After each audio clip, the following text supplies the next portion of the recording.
حضرت عبداللہ بن عمر رضی اللہ تعالیٰ عنہ سے روایت ہے کہ رسول اللہ صلی اللہ علیہ وسلم نے فرمایا، جو شخص 3 دن سے کم مدت میں قرآن ختم کرتا ہے تو وہ قرآن فہمی سے محروم رہتا ہے۔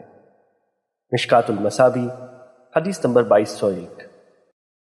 حضرت عقبہ بن عامر رضی اللہ تعالیٰ عنہ بیان کرتے ہیں، رسول اللہ صلی اللہ علیہ وسلم نے فرمایا، بلند آواز سے قرآن پڑھنے والا علانیہ صدقہ کرنے والے کی طرح ہے، جبکہ آہستہ قرآن پڑھنے والا چھپا کر صدقہ کرنے والے کی طرح ہے۔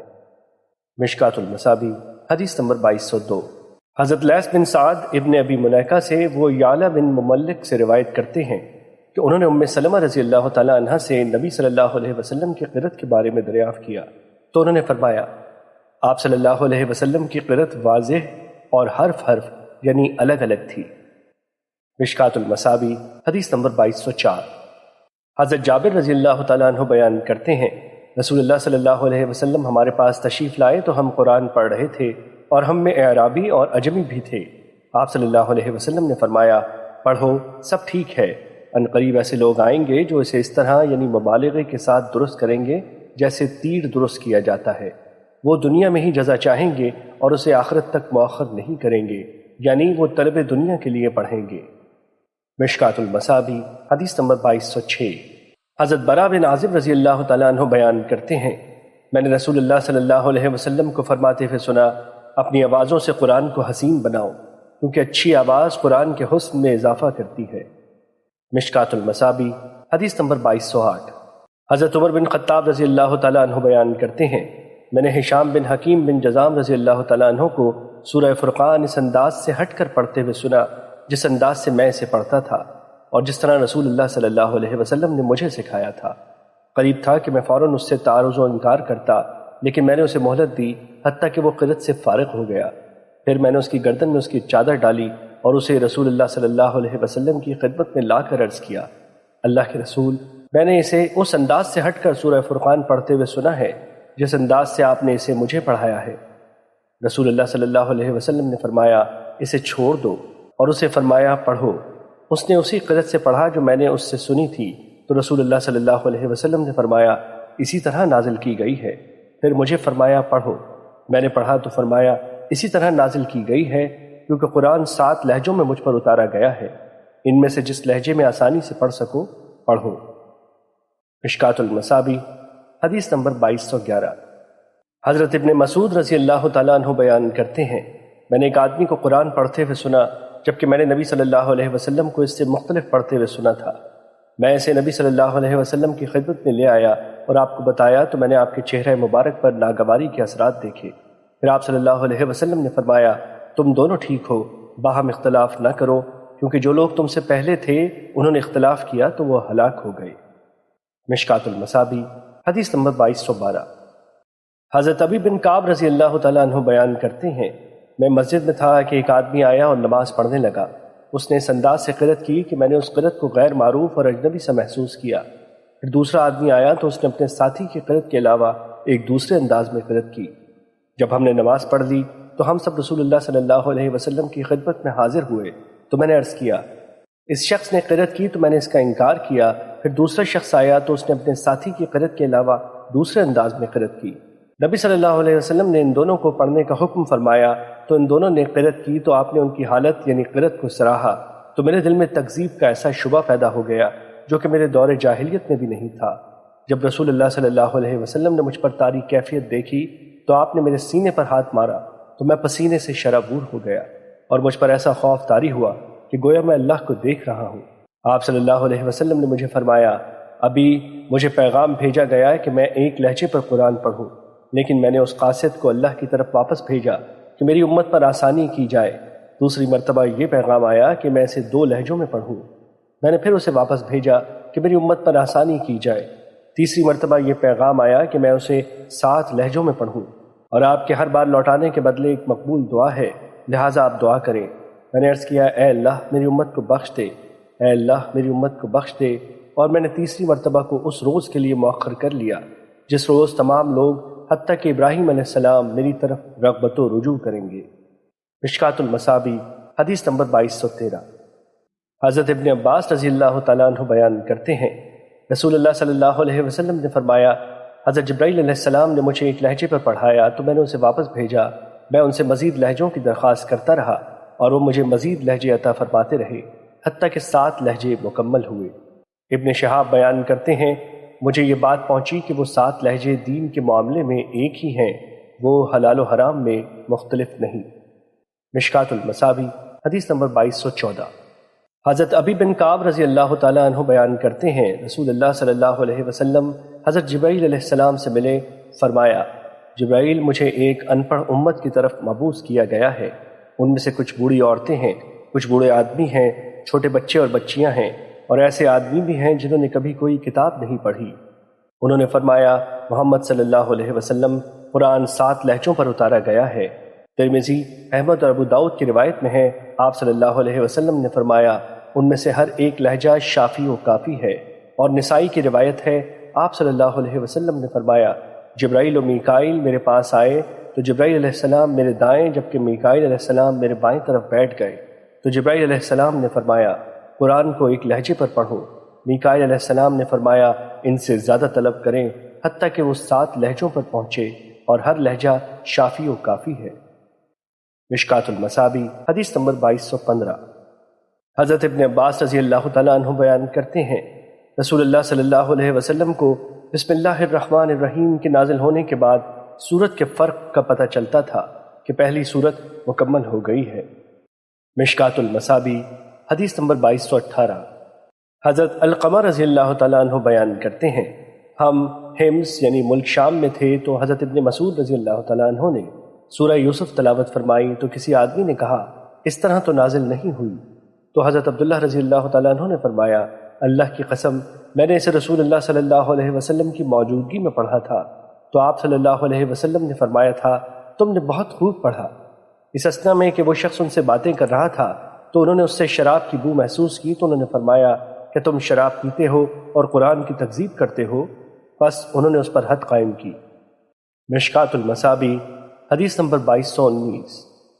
حضرت زید بن ثابت رضی اللہ تعالیٰ عنہ بیان کرتے ہیں، معرکہ یمامہ کے بعد حضرت ابو بکر رضی اللہ تعالیٰ عنہ نے میری طرف پیغام بھیجا۔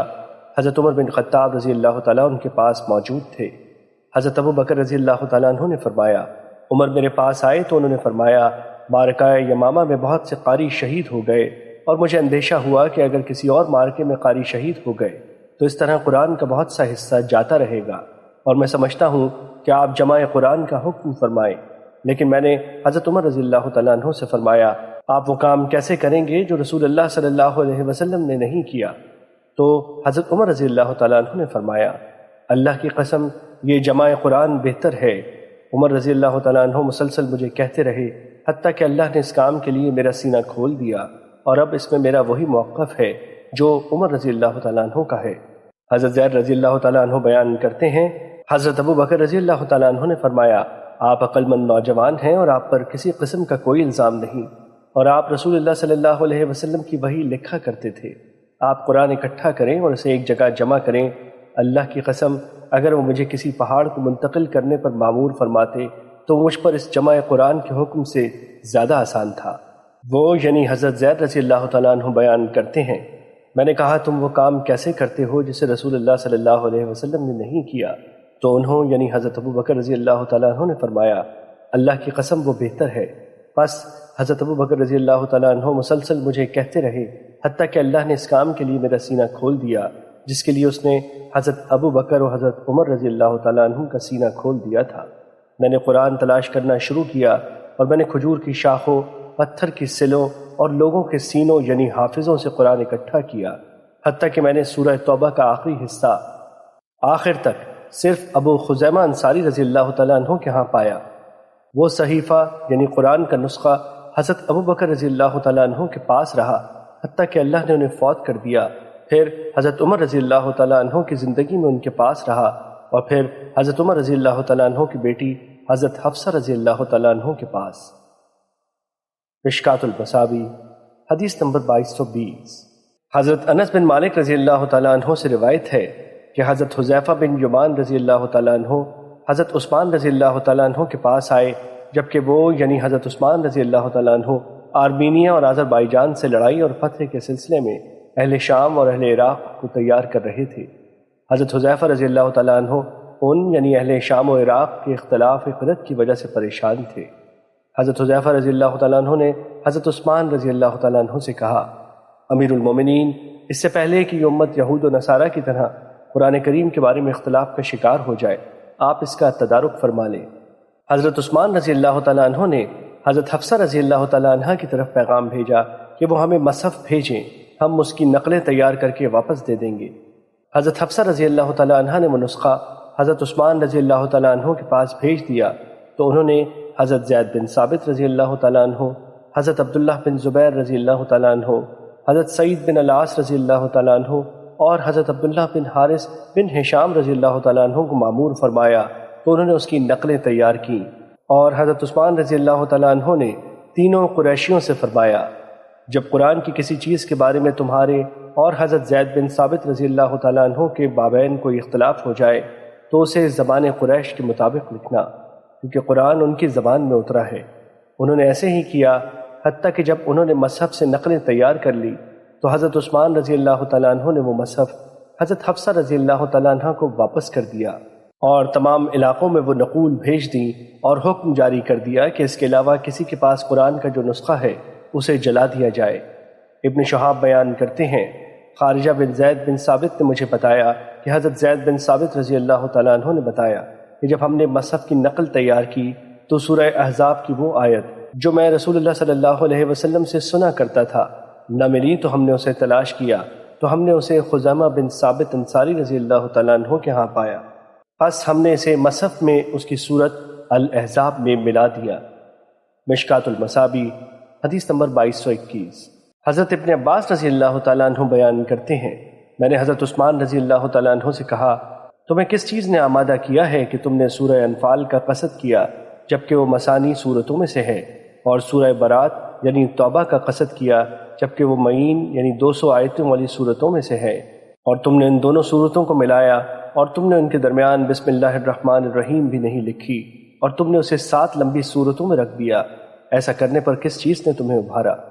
حضرت عثمان رضی اللہ تعالیٰ عنہ نے فرمایا، رسول اللہ صلی اللہ علیہ وسلم کی یہ صورتحال تھی کہ کبھی طویل وقت گزر جاتا اور آپ پر کوئی صورت نازل نہ ہوتی اور متعدد آیات والی صورتیں نازل ہوتی، اور جب آپ پر کچھ حصہ نازل ہوتا تو آپ کسی کاتب وحی کو بلاتے اور اسے فرماتے، ان آیات کو فلاں صورت میں جہاں فلاں فلاں تذکرہ ہے شامل کر دو۔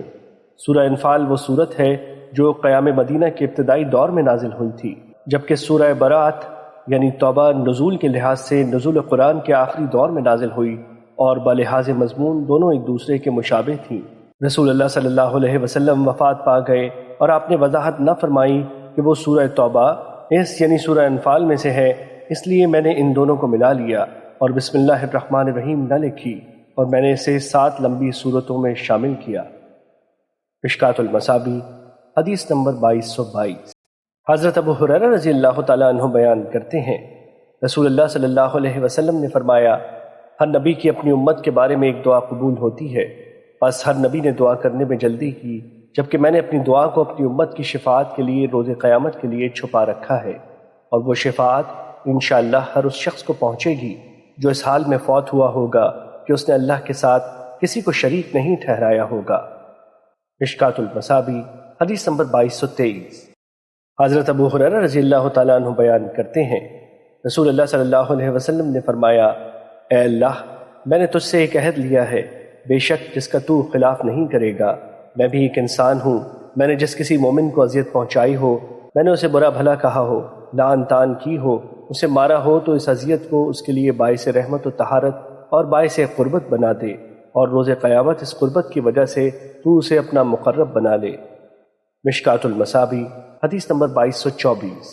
حضرت ابو ہریرہ رضی اللہ تعالیٰ عنہ بیان کرتے ہیں، رسول اللہ صلی اللہ علیہ وسلم نے فرمایا، جب تم میں سے کوئی دعا کرے تو یوں نہ کہے، اے اللہ، اگر تو چاہے تو مجھے بخش دے، اگر تو چاہے تو مجھ پر رحم فرما، اگر تو چاہے تو مجھے رزق عطا فرما، بلکہ اسے چاہیے کہ وہ پورے عزم کے ساتھ دعا کرے، کیونکہ وہ جیسے چاہے کرتا ہے، اسے کوئی مجبور کرنے والا نہیں۔ مشکات المصابی حدیث نمبر 2225۔ حضرت ابو ہریرہ رضی اللہ تعالیٰ عنہ بیان کرتے ہیں، رسول اللہ صلی اللہ علیہ وسلم نے فرمایا، جب تم میں سے کوئی دعا کرے تو یوں نہ کہے، اے اللہ، اگر تو چاہے تو مجھے بخش دے، بلکہ اسے پختہ عزم کے ساتھ اور بڑی رغبت کے ساتھ دعا کرنی چاہیے، کیونکہ کسی بھی چیز کا عطا کرنا اللہ کے لیے کوئی گرہ نہیں۔ مشکات المصابیح حدیث نمبر 2226۔ حضرت ابو ہریرہ رضی اللہ تعالیٰ عنہ بیان کرتے ہیں، رسول اللہ صلی اللہ علیہ وسلم نے فرمایا، بندہ جب تک کسی گناہ یا قطع رحمی کے بارے میں دعا نہ کرے اس کی دعا قبول ہوتی ہے، بشرط یہ کہ وہ جلد بازی نہ کرے۔ عرض کیا گیا، اللہ کے رسول، جلد بازی سے کیا مراد ہے؟ آپ صلی اللہ علیہ وسلم نے فرمایا، وہ کہتا ہے میں تو بہت دعائیں کر چکا لیکن میری دعا قبول ہی نہیں ہوتی۔ اس صورتحال میں وہ مایوس ہو جاتا ہے اور دعا کرنا چھوڑ دیتا ہے۔ مشکات المصابیح حدیث نمبر 2227۔ حضرت ابو دردہ رضی اللہ تعالیٰ عنہ بیان کرتے ہیں، رسول اللہ صلی اللہ علیہ وسلم نے فرمایا، مسلمان شخص کی اپنے مسلمان بھائی کے لیے وہ دعا قبول ہوتی ہے جو اس کی غیر موجودگی میں کی جاتی ہے، اور دعا کرنے والے کے پاس ایک فرشتہ مامور ہوتا ہے۔ جب وہ اپنے بھائی کے لیے دعائے خیر کرتا ہے تو وہ مامور فرشتہ آمین کہتا ہے اور کہتا ہے اسی مثل تمہارے لیے بھی ہو۔ مشکات المصابیح حدیث نمبر 2228۔ حضرت جابر رضی اللہ تعالیٰ عنہ بیان کرتے ہیں، رسول اللہ صلی اللہ علیہ وسلم نے فرمایا، اپنی اولاد اور اپنے اموال کے لیے بد دعا نہ کرو، کہیں ایسا نہ ہو کہ تم ایسی کسی گھڑی میں اللہ سے دعا کر بیٹھو جس میں دعا قبول ہو جاتی ہے۔ مشکات المصابیح حدیث نمبر 2229۔ حضرت نعمان بن بشیر رضی اللہ تعالیٰ عنہ بیان کرتے ہیں، رسول اللہ صلی اللہ علیہ وسلم نے فرمایا، دعا ہی عبادت ہے۔ پھر آپ نے یہ آیت پڑھی، تمہارے رب نے فرمایا، مجھ سے دعائیں کرو میں تمہاری دعائیں قبول کروں گا۔ مشکات المصابیح حدیث نمبر 2230۔ حضرت جابر رضی اللہ تعالیٰ عنہ بیان کرتے ہیں، رسول اللہ صلی اللہ علیہ وسلم نے فرمایا، جب کوئی شخص دعا کرتا ہے جس میں گناہ یا قطع رحمی نہ ہو تو اللہ تعالیٰ اس شخص کو اس کی مطلوبہ چیز ہی عطا فرما دیتا ہے یا پھر اس کی مثل تکلیف اس سے دور کر دیتا ہے۔ مشکات المصابیح حدیث نمبر 2236۔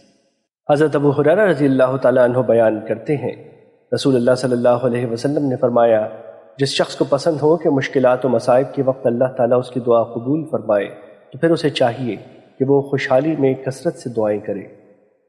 مشکات المصابیح حدیث نمبر 2240۔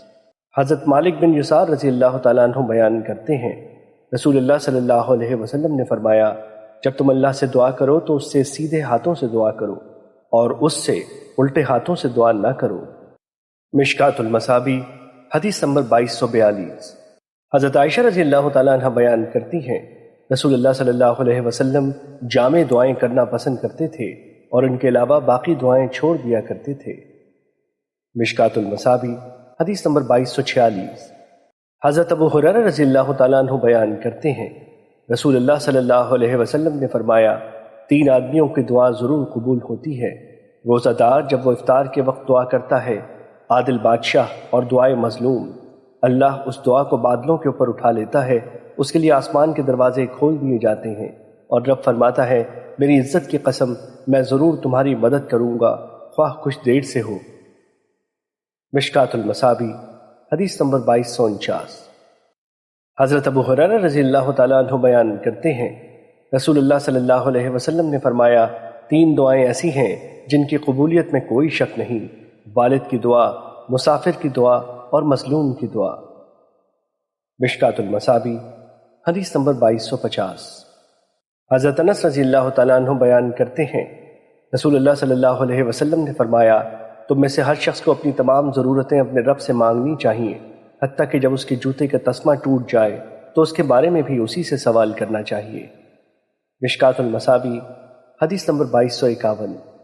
اور ثابت بنانی سے مروی مرسل روایت میں اتنا اضافہ ہے، حتیٰ کہ وہ نمک بھی اس سے مانگے اور حتیٰ کہ جب اس کا تسمہ ٹوٹ جائے تو وہ بھی اس سے مانگے۔ مشکات المصابیح حدیث نمبر 2252۔ حضرت انس رضی اللہ تعالیٰ عنہ بیان کرتے ہیں، رسول اللہ صلی اللہ علیہ وسلم دوران دعا اپنے ہاتھ اس قدر بلند فرماتے کہ آپ صلی اللہ علیہ وسلم کی بغلوں کی سفیدی نظر آنے لگتی۔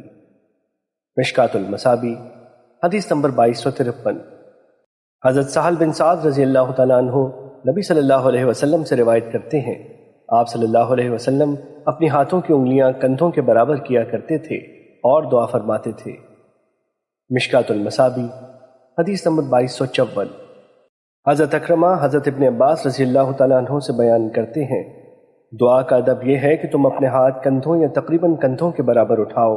طلب مغفرت کا ادب یہ ہے کہ تم ایک انگلی یعنی انگشت شہادت کے ذریعے اشارہ کرو، اور تضرع عاجزی یہ ہے کہ تم اپنے دونوں ہاتھ دراز کر دو۔ اور ایک روایت میں ہے تضرع عاجزی اس طرح ہے، اور انہوں نے اپنے ہاتھ اس قدر بلند کیے اور ہاتھوں کی پشت کو اپنے چہرے کی طرف کیا۔ مشکات المصابی حدیث نمبر 2256۔ حضرت ابی بن کعب رضی اللہ تعالیٰ عنہ بیان کرتے ہیں، جب رسول اللہ صلی اللہ علیہ وسلم کسی کو یاد فرماتے تو اس کے لیے دعا فرماتے اور پہلے اپنے لیے کرتے۔ مشکات المصابی حدیث نمبر 2258۔ حضرت ابو سعید خدری رضی اللہ تعالیٰ عنہ سے روایت ہے کہ نبی صلی اللہ علیہ وسلم نے فرمایا، جب کوئی مسلمان کوئی ایسی دعا کرتا ہے جس میں گناہ اور قطع رحمی نہ ہو تو اللہ اس وجہ سے 3 چیزوں میں سے کوئی ایک اسے عطا فرما دیتا ہے، یا تو اس کی دعا فوراً قبول فرما لیتا ہے، یا اسے اس کے لیے آخرت میں ذخیرہ کر لیتا ہے، یا پھر اس کی مثل تکلیف اس سے دور فرما دیتا ہے۔ صحابہ نے عرض کیا، تب تو ہم زیادہ دعائیں کریں گے۔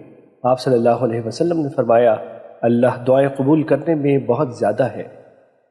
مشکات المصابی حدیث نمبر 2259۔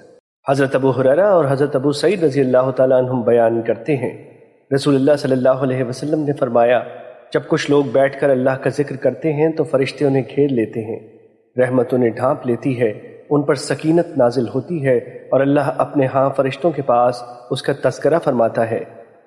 مشکات المصابی حدیث نمبر 2261۔ حضرت ابو ہریرہ رضی اللہ تعالیٰ عنہ بیان کرتے ہیں، رسول اللہ صلی اللہ علیہ وسلم مکے کی شاہراہ پر محو سفر تھے۔ آپ جمدان نامی پہاڑی کے پاس سے گزرے تو فرمایا، چلتے جاؤ، یہ جمدان ہے۔ پھر فرمایا، مفردون سبقت لے گئے۔ صحابہ نے عرض کیا، اللہ کے رسول، مفردون کون لوگ ہیں؟ آپ صلی اللہ علیہ وسلم نے فرمایا، اللہ کا کثرت سے ذکر کرنے والے مرد اور عورتیں۔ مشکات المصابی حدیث نمبر 2262۔ حضرت ابو موسیٰ رضی اللہ تعالیٰ عنہ بیان کرتے ہیں، رسول اللہ صلی اللہ علیہ وسلم نے فرمایا، وہ شخص جو اپنے رب کا ذکر کرتا ہے وہ زندہ کی طرح ہے، اور وہ شخص جو ذکر نہیں کرتا مردہ کی طرح ہے۔ مشکات المصابی حدیث نمبر 2263۔ حضرت ابو ہریرہ رضی اللہ تعالیٰ عنہ بیان کرتے ہیں، رسول اللہ صلی اللہ علیہ وسلم نے فرمایا، اللہ تعالیٰ فرماتا ہے، میں اپنے بندے کے گمان کے ساتھ ہوں، جب وہ مجھے یاد کرتا ہے تو میں اس کے ساتھ ہوتا ہوں، اگر وہ مجھے اپنے دل میں یاد کرتا ہے تو میں بھی اسے اپنے دل میں یاد کرتا ہوں، اور اگر وہ مجھے کسی جماعت میں یاد کرتا ہے تو میں اسے اس سے بہتر یعنی فرشتوں کی جماعت میں یاد کرتا ہوں۔ مشکات المصابی حدیث نمبر 2264۔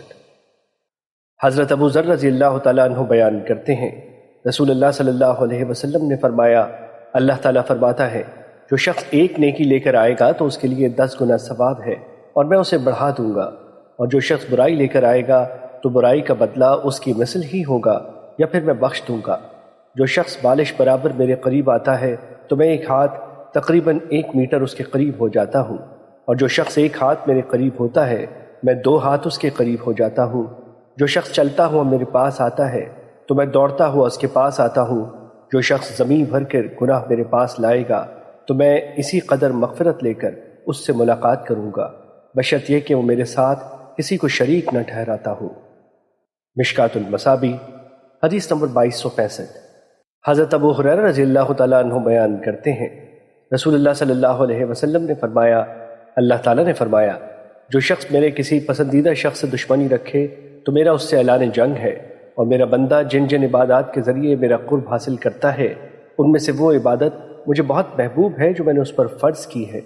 میرا بندہ نوافل کے ذریعے میرا قرب حاصل کرتا رہتا ہے، حتیٰ کہ میں اس سے محبت کرنے لگتا ہوں۔ جب میں اس سے محبت کرتا ہوں تو میں اس کا کان بن جاتا ہوں جس سے وہ سنتا ہے، اس کی آنکھ بن جاتا ہوں جس سے وہ دیکھتا ہے، اس کا ہاتھ بن جاتا ہوں جس سے وہ پکڑتا ہے، اس کا پاؤں بن جاتا ہوں جس سے وہ چلتا ہے، اور اگر وہ مجھ سے کوئی چیز مانگتا ہے تو میں اسے عطا کر دیتا ہوں، اگر وہ مجھ سے پناہ طلب کرتا ہے تو میں اسے پناہ دے دیتا ہوں۔ میں نے جو کام کرنا ہوتا ہے اس کے کرنے میں مجھے کبھی اتنا تردد نہیں ہوتا جتنا کسی مومن کی جان قبض کرتے وقت تردد ہوتا ہے۔ وہ موت کو ناگوار جانتا ہے اور میں اس کی ایذا کو ناگوار جانتا ہوں، حالانکہ وہ یعنی موت تو اسے ضرور آنی ہے۔ مشکات المصابی حدیث نمبر 2266۔ حضرت ابو ہریرہ رضی اللہ تعالیٰ عنہ بیان کرتے ہیں، رسول اللہ صلی اللہ علیہ وسلم نے فرمایا، اللہ کے کچھ فرشتے ہیں جو اہل ذکر کو تلاش کرتے ہوئے راستوں میں چکر لگاتے رہتے ہیں۔ جب وہ کچھ لوگوں کو اللہ کا ذکر کرتے ہوئے پا لیتے ہیں تو وہ ایک دوسرے کو آواز دیتے ہیں، اپنے مقصد یعنی اہل ذکر کی طرف آؤ۔ آپ صلی اللہ علیہ وسلم نے فرمایا، وہ اپنے پروں کے ذریعے انہیں گھیر لیتے ہیں اور آسمان دنیا تک پہنچ جاتے ہیں۔ آپ صلی اللہ علیہ وسلم نے فرمایا، ان کا رب ان سے پوچھتا ہے، حالانکہ وہ انہیں بہتر جانتا ہے، میرے بندے کیا کہتے ہیں؟ فرمایا، وہ عرض کرتے ہیں، وہ تیری تسبیح و تکبیر اور تیری حمد و ثنا بیان کرتے ہیں۔ فرمایا، وہ فرماتا ہے، کیا انہوں نے مجھے دیکھا ہے؟ وہ عرض کرتے ہیں، نہیں، اللہ کی قسم انہوں نے تجھے نہیں دیکھا۔ فرمایا، اللہ تعالیٰ فرماتا ہے، اگر وہ مجھے دیکھ لیں تو پھر ان کی کیفیت کیسی ہو؟ فرمایا، وہ عرض کرتے ہیں، اگر وہ تجھے دیکھ لیں تو وہ تیری خوب عبادت کریں، خوب شان و عظمت بیان کریں اور تیری بہت زیادہ تسبیح بیان کریں۔ فرمایا، وہ پوچھتا ہے، وہ مجھ سے کیا مانگ رہے ہیں؟ وہ عرض کرتے ہیں، وہ تجھ سے جنت مانگ رہے ہیں۔ فرمایا، وہ پوچھتا ہے، کیا انہوں نے اسے دیکھا ہے؟ وہ عرض کرتے ہیں، نہیں، اللہ کی قسم اے رب انہوں نے اسے نہیں دیکھا۔ فرمایا، وہ پوچھتا ہے، اگر وہ اسے دیکھ لیں تو پھر کیسی کیفیت ہو؟ فرمایا، وہ عرض کرتے ہیں، اگر وہ اسے دیکھ لیں تو وہ اس کی بہت زیادہ خواہش، چاہت اور رغبت رکھیں۔ فرمایا، اللہ تعالیٰ پوچھتا ہے، وہ کس چیز سے پناہ طلب کرتے ہیں؟ فرمایا، وہ عرض کرتے ہیں، جہنم سے۔ فرمایا، وہ پوچھتا ہے، کیا انہوں نے اسے دیکھا ہے؟ فرمایا، وہ عرض کرتے ہیں، نہیں، اللہ کی قسم اے رب انہوں نے اسے نہیں دیکھا۔ فرمایا، وہ پوچھتا ہے، اگر وہ اسے دیکھ لیں تو پھر کیسی کیفیت ہو؟ فرمایا، وہ عرض کرتے ہیں، اگر وہ اسے دیکھ لیں تو وہ اس سے بہت دور بھاگیں اور اس سے بہت زیادہ ڈریں گے۔ آپ صلی اللہ علیہ وسلم نے فرمایا، اللہ تعالیٰ فرماتا ہے، میں تمہیں گواہ بناتا ہوں کہ میں نے انہیں بخش دیا ہے۔ آپ صلی اللہ علیہ وسلم نے فرمایا، ایک فرشتہ عرض کرتا ہے، ان میں فلاں شخص ایسا ہے کہ جو کہ ان یعنی اہل ذکر میں سے نہیں، وہ تو کسی ضرورت کے تحت آیا تھا۔ فرمایا، وہ ایسے بیٹھنے والے ہیں کہ ان کا ہم نشین محروم نہیں رہ سکتا۔ اور مسلم کی روایت میں ہے، اللہ کے کچھ فاضل فرشتے ہیں جو چکر لگاتے رہتے ہیں، اور جب وہ ذکر کی مجالس تلاش کرتے ہیں، جب وہ ذکر کی کوئی مجلس پا لیتے ہیں تو وہ بھی ان کے ساتھ بیٹھ جاتے ہیں اور اپنے پروں کے ذریعے انہیں گھیر لیتے ہیں، حتیٰ کہ وہ ان ذاکرین کے اور آسمان دنیا کے مابین خلا کو بھر دیتے ہیں۔ جب وہ ذاکرین مجلس سے اٹھ جاتے ہیں تو فرشتے آسمان کی طرف چڑھ جاتے ہیں۔ فرمایا، تو اللہ ان سے پوچھتا ہے، حالانکہ وہ ان کے احوال کو جانتا ہے، تم کہاں سے آئے ہو؟ وہ عرض کرتے ہیں، ہم زمین سے تیرے ان بندوں کے پاس سے آئے ہیں جو تیری تسبیح و تکبیر اور تحلیل و تحمید بیان کرتے ہیں اور تجھ سے مانگتے ہیں۔ فرمایا، وہ مجھ سے کیا مانگتے ہیں؟ وہ عرض کرتے ہیں، وہ تجھ سے تیری جنت مانگتے ہیں۔ فرمایا، کیا انہوں نے میری جنت دیکھی ہے؟ وہ عرض کرتے ہیں، اے رب نہیں۔ فرمایا، اگر وہ میری جنت دیکھ لیں تو پھر کیسی کیفیت ہو؟ وہ عرض کرتے ہیں، وہ تجھ سے پناہ طلب کرتے ہیں۔ فرمایا، وہ مجھ سے کس چیز سے پناہ طلب کر رہے تھے؟ وہ عرض کرتے ہیں، تیری جہنم سے۔ فرمایا، کیا انہوں نے میری جہنم کو دیکھا ہے؟ وہ عرض کرتے ہیں، نہیں۔ فرمایا، اگر وہ میری جہنم کو دیکھ لیں تو پھر کیسی کیفیت ہو؟ وہ عرض کرتے ہیں، وہ تجھ سے مغفرت طلب کرتے ہیں۔ فرمایا، اللہ تعالیٰ فرماتا ہے، میں نے انہیں بخش دیا، انہوں نے جو مانگا میں نے دے دیا، اور انہوں نے جس چیز سے پناہ طلب کی میں نے انہیں اس سے پناہ دے دی۔ فرمایا، وہ فرشتے عرض کرتے ہیں، رب جی، ان میں ایک ایسا گناہ گار شخص ہے کہ بس وہ گزر رہا تھا اور ان کے ساتھ بیٹھ گیا۔ فرمایا، اللہ رب العزت کہتے ہیں، میں نے اسے بھی بخش دیا، وہ ایسے لوگ ہیں کہ ان کا ہم نشین محروم نہیں رہ سکتا۔ مشکات المصابیح حدیث نمبر 2267۔ حضرت حنظلہ بن ربیع اسیدی رضی اللہ تعالیٰ عنہ بیان کرتے ہیں، حضرت ابو بکر رضی اللہ تعالیٰ عنہ مجھے ملے تو انہوں نے پوچھا، حنظلہ کیسے ہو؟ میں نے عرض کیا، حنظلہ منافق ہو گیا۔ انہوں نے فرمایا، سبحان اللہ، تم کیا کہہ رہے ہو؟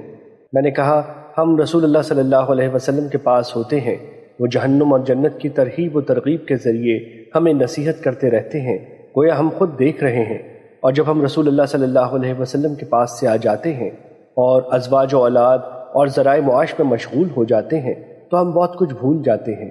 اس پر حضرت ابو بکر رضی اللہ تعالیٰ عنہ نے فرمایا، اللہ کی قسم ہماری بھی یہی صورتحال ہے۔ میں اور ابو بکر رضی اللہ تعالیٰ عنہ چلتے گئے حتیٰ کہ ہم رسول اللہ صلی اللہ علیہ وسلم کی خدمت میں پہنچ گئے تو میں نے عرض کیا، اللہ کے رسول، حنظلہ منافق ہو گیا۔ رسول اللہ صلی اللہ علیہ وسلم نے فرمایا، کیا ہوا؟ میں نے عرض کیا، اللہ کے رسول، ہم آپ کی خدمت میں ہوتے ہیں تو آپ جنت و دوزخ کے ذریعے ہمیں نصیحت فرماتے ہیں، اللہ کے رسول، ہم آپ کی خدمت میں ہوتے ہیں تو آپ جنت و دوزخ کے ذریعے ہمیں نصیحت فرماتے ہیں گویا ہم اسے خود آنکھوں سے دیکھ رہے ہیں، اور جب ہم آپ کے پاس سے آ جاتے ہیں اور اپنے مال، بچوں اور ذرائع معاش میں مشغول ہو جاتے ہیں تو ہم بہت کچھ بھول جاتے ہیں۔ اس پر رسول اللہ صلی اللہ علیہ وسلم نے فرمایا، اس ذات کی قسم جس کے ہاتھ میں میری جان ہے، تمہاری جو کیفیت میرے پاس ہوتی ہے اور تم ذکر کی جس صورت میں ہوتے ہو، اگر تمہاری وہ کیفیت ہمیشہ رہے تو فرشتے تمہارے بستروں پر اور تمہارے راستوں میں تم سے مصافحہ کریں۔ اور آپ صلی اللہ علیہ وسلم نے 3 مرتبہ فرمایا، لیکن حنظلہ کسی وقت ایسے اور کسی وقت ایسے ہوتا ہے۔ مشکات المصابی حدیث نمبر 2268۔ حضرت ابو دردہ رضی اللہ تعالیٰ عنہ بیان کرتے ہیں، رسول اللہ صلی اللہ علیہ وسلم نے فرمایا، کیا میں تمہیں تمہارے بہترین عمل کے بارے میں نہ بتاؤں جو کہ تمہارے مالک کے ہاں اجر کے لحاظ سے زیادہ بڑھنے والا، تمہارے بلند درجات کا باعث بننے والا، تمہارے لیے سونے اور چاندی کے خرچ کرنے سے بہتر، اور تمہارے لیے دشمن سے ایسا جہاد کرنے سے بہتر جس پہ تم ایک دوسرے کی گردنیں اڑاؤ؟ صحابہ رضی اللہ تعالیٰ عنہ نے عرض کیا، کیوں نہیں، ضرور بتائیں۔ آپ صلی اللہ علیہ وسلم نے فرمایا، اللہ کا ذکر۔ مشکات المصابی حدیث نمبر 2269۔ حضرت عبداللہ بن یسر رضی اللہ تعالیٰ عنہ بیان کرتے ہیں، ایک اعرابی نبی صلی اللہ علیہ وسلم کی خدمت میں حاضر ہوا تو اس نے عرض کیا، کون سے لوگ بہتر ہیں؟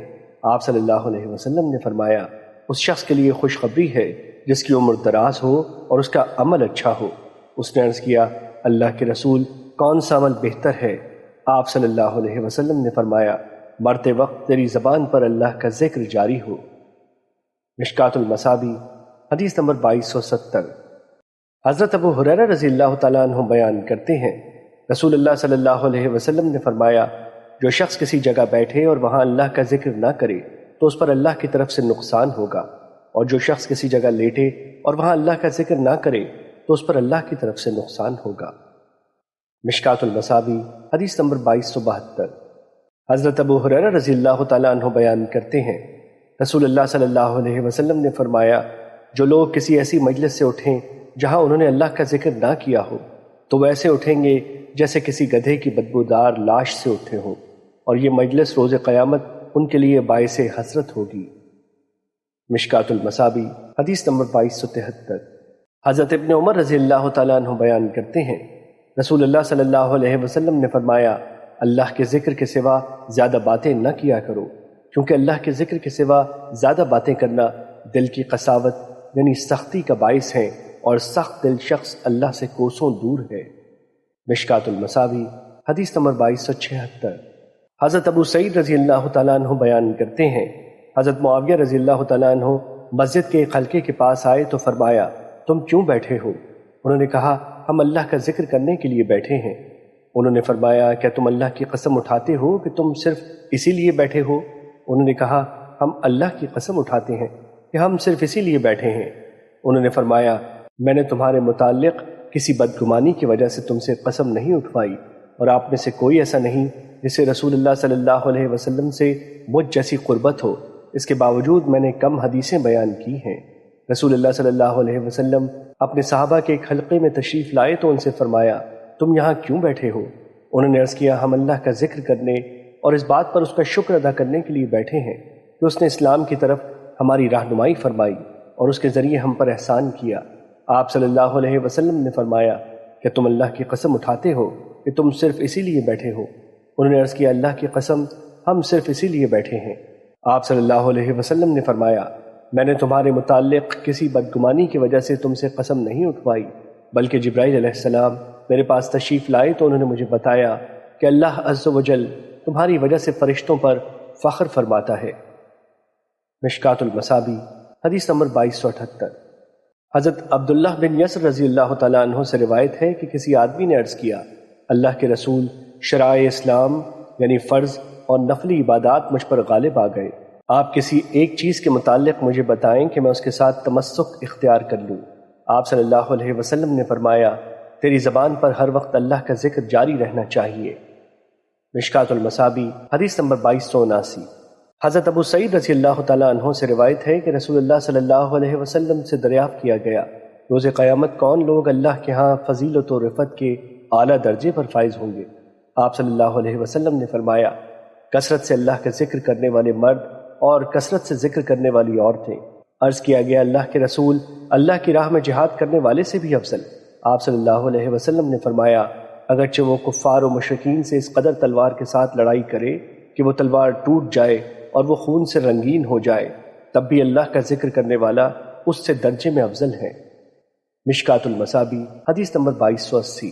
حضرت ابو ہریرہ رضی اللہ تعالیٰ عنہ بیان کرتے ہیں رسول اللہ صلی اللہ علیہ وسلم نے فرمایا اللہ تعالیٰ فرماتا ہے میں اپنے بندے کے ساتھ ہوتا ہوں جب وہ میرا ذکر کرتا ہے اور میرے ذکر کے ساتھ اس کے ہونٹ حرکت کرتے ہیں۔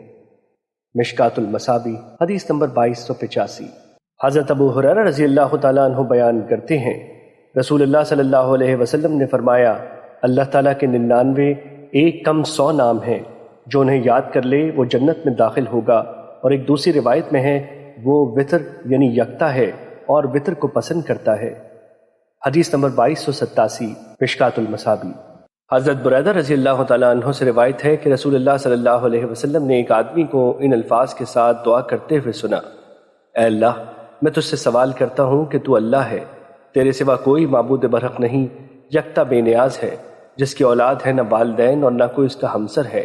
تو آپ صلی اللہ علیہ وسلم نے فرمایا اس شخص نے اللہ سے اس کے اسم اعظم کے توسل سے دعا کی ہے، جب اس سے یعنی اسم اعظم کے ساتھ سوال کیا جاتا ہے تو وہ عطا فرماتا ہے، اور جب اس کے ساتھ دعا کی جاتی ہے تو وہ قبول فرماتا ہے۔ مشکات المصابیح حدیث نمبر 2289۔ حضرت انس رضی اللہ تعالیٰ عنہ بیان کرتے ہیں میں نبی صلی اللہ علیہ وسلم کے ساتھ مسجد میں بیٹھا ہوا تھا اور ایک آدمی نماز پڑھ رہا تھا۔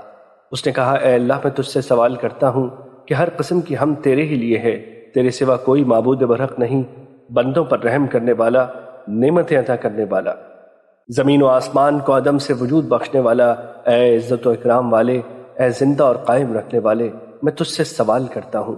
یہ سن کر نبی صلی اللہ علیہ وسلم نے فرمایا اس بندے نے اللہ سے اس کے اسم اعظم کے ساتھ دعا کی ہے کہ جب اس کے ساتھ اس سے دعا کی جائے تو وہ قبول فرماتا ہے، اور جب اس کے ساتھ اس سے سوال کیا جائے تو وہ عطا کرتا ہے۔ مشکات المصابیح حدیث نمبر 2290۔ حضرت اسماء بنت یزید رضی اللہ تعالیٰ عنہ سے روایت ہے کہ نبی صلی اللہ علیہ وسلم نے فرمایا اللہ کا اسم اعظم ان 2 آیتوں میں ہے، اور سورہ آل عمران کے آغاز کی آیت الف لام میم اللہ لا الہ الا هو الحی القیوم۔ مشکات المصابیح حدیث نمبر 2291۔ حضرت سعد رضی اللہ تعالیٰ عنہ بیان کرتے ہیں رسول اللہ صلی اللہ علیہ وسلم نے فرمایا یونس علیہ السلام جب مچھلی کے پیٹ میں تھے تو انہوں نے ان الفاظ کے ساتھ دعا کی تھی لا الہ الا انت سبحانک انی کنت من الظالمین، تیرے سوا کوئی معبود نہیں، تو پاک ہے، بے شک میں ہی ظالموں میں سے تھا۔ کوئی مسلمان شخص کسی معاملے میں ان الفاظ کے ساتھ دعا کرتا ہے تو اس کی دعا قبول کی جاتی ہے۔ مشکات المصابیح حدیث نمبر 2292۔ حضرت بریدہ رضی اللہ تعالیٰ عنہ بیان کرتے ہیں میں عشاء کے وقت رسول اللہ صلی اللہ علیہ وسلم کے ساتھ مسجد میں داخل ہوا تو ایک آدمی بلند آواز سے قرأت کر رہا تھا۔ میں نے عرض کیا اللہ کے رسول کیا آپ سمجھتے ہیں کہ یہ آدمی ریاکار ہے؟ آپ صلی اللہ علیہ وسلم نے فرمایا نہیں، بلکہ وہ تو غفلت سے ذکر کی طرف رجوع کرنے والا مومن شخص ہے۔ راوی بیان کرتے ہیں اس وقت حضرت ابو موسیٰ اشعری رضی اللہ تعالیٰ عنہ بلند آواز سے قرأت کر رہے تھے تو رسول اللہ صلی اللہ علیہ وسلم غور سے ان کی قرأت سننے لگے۔ پھر ابو موسیٰ رضی اللہ تعالیٰ عنہ بیٹھ کر دعا کرنے لگے تو انہوں نے کہا اے اللہ میں تجھے گواہ بنا کر کہتا ہوں کہ تو اللہ ہے، تیرے سوا کوئی معبود برحق نہیں، یکتا بے نیاز ہے، جس نے کسی کو جنم دیا نہ اسے جنم دیا گیا اور نہ ہی کوئی اس کا ہمسر ہے۔ رسول اللہ صلی اللہ علیہ وسلم نے فرمایا اس نے اللہ کے اس اسم اعظم کے ساتھ سوال کیا ہے کہ جب اس سے اس اسم کے ساتھ سوال کیا جاتا ہے تو وہ عطا کرتا ہے، اور جب اس کے ساتھ اس سے دعا کی جاتی ہے تو وہ قبول فرماتا ہے۔ میں نے عرض کیا اللہ کے رسول میں نے آپ سے جو سنا ہے اس کے متعلق اسے بتا دوں؟ آپ صلی اللہ علیہ وسلم نے فرمایا ہاں۔ میں نے رسول اللہ صلی اللہ علیہ وسلم کی بات اسے بتا دی تو انہوں یعنی ابو موسیٰ رضی اللہ تعالیٰ عنہ نے مجھے فرمایا آج سے تم میرے بھائی اور دوست ہو، تم نے مجھے رسول اللہ صلی اللہ علیہ وسلم کی بات بتائی۔ مشکات المصابیح حدیث نمبر 2293۔ حضرت سمرہ بن جندب رضی اللہ تعالیٰ عنہ بیان کرتے ہیں رسول اللہ صلی اللہ علیہ وسلم نے فرمایا 4 کلمے سبحان اللہ، الحمدللہ، لا الہ الا اللہ اور اللہ اکبر بہترین کلام ہیں۔ اور ایک دوسری روایت میں اللہ کو 4 کلمے انتہائی پسند ہیں، سبحان اللہ، الحمدللہ، لا الہ الا اللہ اور اللہ اکبر۔ ان میں سے جسے بھی پہلے پڑھو وہ تمہارے لیے مضر نہیں۔ مشکوٰۃ المصابیح حدیث نمبر 2294۔ حضرت ابو ہریرہ رضی اللہ تعالیٰ عنہ بیان کرتے ہیں، رسول اللہ صلی اللہ علیہ وسلم نے فرمایا، سبحان اللہ والحمدللہ ولا الہ الا اللہ واللہ اکبر پڑھ لینا مجھے پوری کائنات کے مل جانے سے زیادہ پسند ہے۔ مشکوٰۃ المصابیح حدیث نمبر 2295۔ حضرت ابو ہریرہ رضی اللہ تعالیٰ عنہ بیان کرتے ہیں، رسول اللہ صلی اللہ علیہ وسلم نے فرمایا، جو شخص دن میں 100 مرتبہ سبحان اللہ و بحمدہ پڑھتا ہے تو اس کے گناہ خواہ سمندر کی جھاگ جتنے ہوں معاف کر دیے جاتے ہیں۔ مشکوٰۃ المصابیح حدیث نمبر 2296۔ حضرت ابو ہریرہ رضی اللہ تعالیٰ عنہ بیان کرتے ہیں، رسول اللہ صلی اللہ علیہ وسلم نے فرمایا، جو شخص صبح و شام 100 مرتبہ سبحان اللہ و بحمدہ پڑھتا ہے تو قیامت کے دن اس سے کوئی شخص بہتر نہیں ہوگا بجز اس کے جس نے اس جتنا یا اس سے زیادہ مرتبہ پڑھا ہوگا۔ مشکوٰۃ المصابیح حدیث نمبر 2297۔ حضرت ابو ہریرہ رضی اللہ تعالیٰ عنہ بیان کرتے ہیں، رسول اللہ صلی اللہ علیہ وسلم نے فرمایا، 2 کلمے سبحان اللہ و بحمدہ سبحان اللہ العظیم زبان پر ہلکے، میزان میں بھاری اور رحمان کو محبوب ہیں۔ مشکوٰۃ المصابیح حدیث نمبر 2298۔